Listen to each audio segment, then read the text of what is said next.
I still remember the smell of that office, imported leather, marble floors, and the quiet arrogance of money.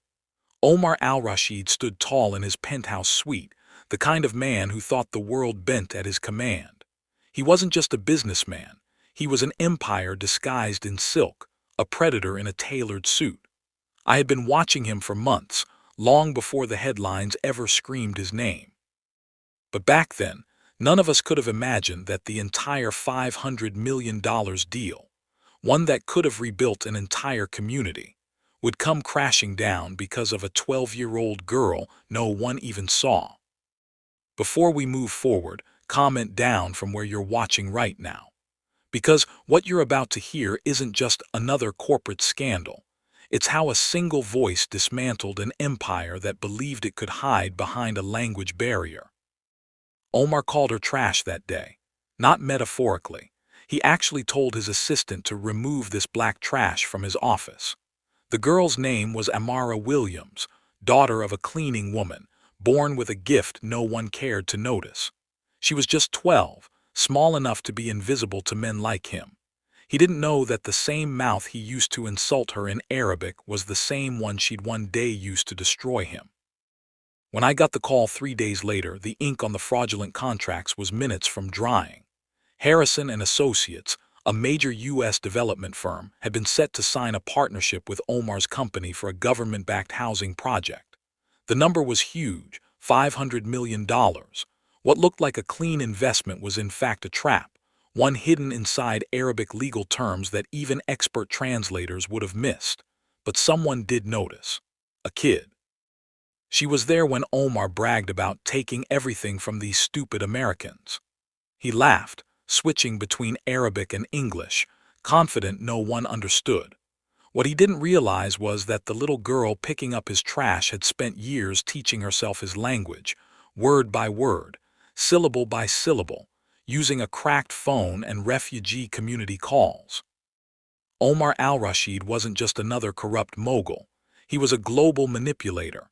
His operations stretched from Dubai to Washington, D.C., built on mistranslated contracts and fake partnerships. This was white-collar warfare at its peak, strategic deception executed through language. I'd seen federal takedowns before, racketeering, laundering, espionage, but nothing like this. Amara didn't mean to become the center of an investigation that would shake 3 continents. She was just trying to help her mother finish her shift. Yet within 72 hours, her courage would pull the curtain on a $500 million fraud and expose the men behind it to the full weight of U.S. law. Omar thought he was untouchable. Every line of his posture screamed superiority, his diamond watch flashing as he signed bribes, his voice low as he mocked the poor Americans. He had no idea that every insult he uttered was fuel for the explosion that was coming. While the world saw luxury, I saw an operation wrapped in criminal confidence.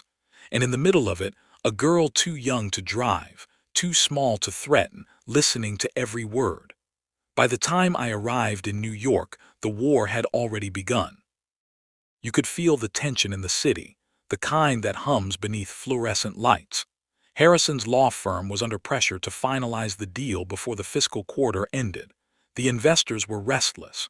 The city zoning board was ready to release the land rights, and buried inside those 100 pages of bilingual text was a single clause written in Emirati dialect, one that would have transferred ownership to Omar's holding company after 30 days. Not 6 months, 30. What Omar didn't know was that Amara had already told her mother. And her mother, Kesha Williams, had risked everything to step into that building and confront one of the most powerful men in the world. They didn't have lawyers, security, or media on their side. They had truth, and a little girl's mind that moved like a federal analyst's. When I review the footage now, the moment that changes everything comes quietly. Amara standing behind her mother, eyes lowered. Harrison, the CEO, skeptical but curious. And then she speaks. Arabic flows from her mouth like water. The language Omar weaponized against her becomes her sword. In seconds, the room falls silent. The men who laughed at her can't speak. David Harrison's cup freezes halfway to his lips. This 12-year-old just quoted the exact lines Omar had hidden inside the contract: temporary partnership until transfer of primary authority. Words no one but a native dialect expert could have recognized. That was the moment I knew this wasn't just another fraud case. This was a war of comprehension, and the smallest soldier in the room was winning. But what she didn't know, what none of them knew, was that Omar wasn't working alone. There was an insider, someone in that firm already paid to look the other way. That discovery wouldn't come until later, after Amara decoded another layer of deception. But when she did, the fallout would reach federal courts, the Securities and Exchange Commission, and even the Department of Justice. The Arabic trap was deeper than a language trick. It was a strategy, one that had worked before. Omar's companies had pulled similar schemes in Dubai, Qatar, and London, using misaligned translations to flip joint ventures and funnel profits offshore. But this time, the weapon he couldn't control was intelligence he underestimated. When I met Amara for the first time, she didn't speak like a child. She spoke like a linguist trained in field decryption. He said Americans never learn Arabic well enough to stop him, she told me, voice steady. I learned it so people like him can't hide behind words anymore. She wasn't exaggerating. She'd been practicing dialect variations since she was 7, translating Al Jazeera broadcasts for refugees in her building. Her notes were flawless, handwritten logs detailing phrases Omar used, timestamps, even cross-referenced dialect patterns. She had essentially built a linguistic evidence archive without realizing its legal power. Omar had called her invisible, but by the time I opened my file on him, she had already become the center of every conversation. And yet, even as I prepared warrants, she was still cleaning offices, still carrying her backpack full of translation notes, still ignored by everyone who passed her in the hallway. Nobody could have predicted that the biggest corporate takedown of the year would start from that hallway mop bucket. What happens next? The boardroom battle, the coded Arabic meeting, the collapse of Omar's empire. None of it would have been possible if she hadn't stood up when everyone else stayed quiet. When the final contract was placed on the table for signing, the city skyline burning gold behind the glass, everyone thought the deal was done. Omar smiled, pen poised. But across the room, a little girl with a drawing app on her tablet tapped a red dot on her screen, the signal for their lying. And that's when everything started to fall apart. By the time I began piecing this case together, the bureau was already swamped with white-collar chaos,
From that point, we brought in the Federal Bureau of Investigation's Financial Crimes Division, the SEC's Office of International Affairs, and the U.S. Department of Housing and Urban Development's Inspector General. 3 agencies, 1 child consultant, and a ticking clock. The deal was less than a week away. We operated under a joint code name, Operation Desert Veil. Our first discovery was an encrypted email chain between Omar and a senior partner, Alina Foster. Her messages were routed through a private Gulf server disguised as corporate summaries. Amara spotted the first clue, the phrase Mashru al-Tamkin, which the FBI translator had tagged as Empowerment Project. She shook her head. No, it means Control Project. He's bragging. The more we listened, the more we realized Omar's arrogance was his undoing. He recorded everything, voice memos in Arabic, notes to his assistant, even phone calls where he mocked the Americans for trusting their little black cleaner's child. Those words would later become Exhibit A in the federal indictment. The tech team built a surveillance mirror into Harrison's office system. Every Arabic phrase Omar spoke during negotiations would be live translated, vetted by Amara, and fed into our evidence server. She'd send color-coded signals through her tablet. Red lie. Blue critical detail. Green truth. Her accuracy rate, 100%. At that point, Omar still thought the Americans were scrambling to understand his dialect. He had no idea we were already inside his language, reading him like a confession. The day before the final signing, Amara walked into my temporary field office at 700 hours. She looked small under the fluorescent lights, but her eyes were steady. He's going to move the date, she said. He mentioned it in Arabic to his lawyer. He said Monday is too late to stop them. I asked how she knew. She handed me her phone. It wasn't just her memory this time. She recorded him. We played the clip. The audio was rough, cleaning carts, squeaking, muffled voices, but the translation was flawless. Omar's own words. We finish Sunday. By Monday, they'll be ours. That line triggered a federal rush order.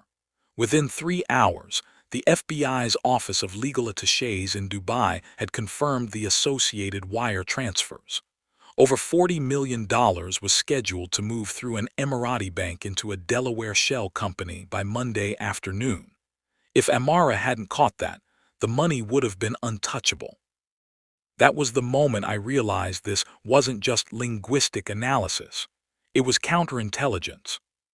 We traced Omar's internal correspondence. Every single Arabic document followed a pattern, a structure he'd copied from his previous government consulting years. Each deal used identical phrase substitutions. Musharaka, partnership. Right arrow Musharaka Makata, temporary authority transfer. Hisab Mushtarak, joint account. Hisab Mustajar, leased account. Mudir Mused, assistant manager. Right arrow Mudir Rais, primary director. Each shift subtle enough to hide under audit, but devastating in court. When we presented this to the SEC's legal team, one senior analyst asked how a 12-year-old figured out what their compliance department missed. I told her, because she doesn't read for what the words mean. She reads for what they hide. That night I watched Amara sit alone in the conference room, pages of Arabic spread around her like a battlefield. She didn't look tired. She looked focused, like a soldier about to complete a mission. "Why are you still here, Amara?" I asked quietly. "You've already done enough." She didn't look up, because he thinks we're done, and that's when men like him make mistakes. That line hit me harder than any interrogation transcript ever had. Over the next 48 hours, the evidence grew into something no defense attorney could discredit. Amara identified 26 bilingual inconsistencies.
He looked at Amara, standing beside her mother, calm and composed. "You ruined everything." She tilted her head. "No, sir, I translated it." The Bureau's Financial Crimes Division took custody first. Treasury followed with OFAC sanctions, freezing every account tied to Rashid Holdings. In less than 12 hours, his Gulf investors received electronic notices. Assets seized pending investigation. The digital echo of his downfall traveled faster than his private jet ever could. Inside the firm, we began the sweep. Agents gathered computers, cell phones, hard drives.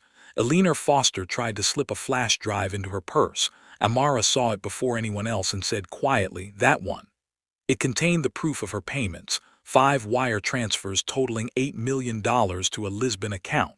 She froze when we found it. "I was told it was consulting," she whispered. "You were told it was betrayal," I answered. By nightfall, the press had the story. Federal investigation halts $500 million fraud scheme. Cameras crowded the steps outside Harrison and Associates, but David Harrison made only one statement. "Justice spoke Arabic today." Back upstairs, Amara sat in the same chair where she'd once been ignored. Her notebook lay open, neat Arabic script beside English annotations. "Will they go to prison?" she asked me. "Eventually," I said. "But first they'll face something worse than prison, the truth on record." She smiled, small but certain. "Then it's enough." What she didn't know yet was that the Department of Justice had already scheduled a joint briefing with the SEC, FBI, and HUD Inspector General. Her translations were entered as Expert Civilian Linguistic Evidence 1, the youngest civilian analyst in U.S. history. I remember standing in that boardroom later that night after everyone left. The city lights spilled through the glass like molten steel. The table where Omar had once dictated terms was now a crime scene. I pressed record on my field device and dictated the closing entry. Subject: Rashid detained. Foster charged, contract voided. Primary civilian contributor, Amara Williams, age 12. It felt inadequate to capture what she'd done, but federal paperwork rarely carries poetry. Truth does its own talking. At dawn, the first extradition cables went out. By noon, Interpol's red notice listed Omar al-Rashid as international fraud conspirator. His picture, flawless suit, empty eyes, flashed on every financial news ticker from New York to Doha. Meanwhile, Amara and Kesha walked out of the building hand in hand. The janitor's cart still waited by the service elevator, mop leaning like an old soldier at ease. Kesha paused, looked at it, then looked at her daughter. "We don't have to clean up after anyone anymore," she said. Amara squeezed her hand. "Maybe just the world." I watched them disappear into the rain, 2 silhouettes leaving behind the ruins of arrogance. And for the first time in months, I believed the cleanup was finally done. The next 48 hours felt like a movie on fast forward. Omar al-Rashid sat in federal custody while the world outside caught fire with headlines. Billionaire's $500 million scheme exposed by 12-year-old. Every network wanted the same sound bite, but I wasn't interested in noise. My job was to lock every door behind him. Before we move forward, comment down from where you're watching right now. Because what comes next shows how fast power collapses once the truth gets sworn in. The arraignment took place in a downtown courtroom that smelled of oak polish and consequence.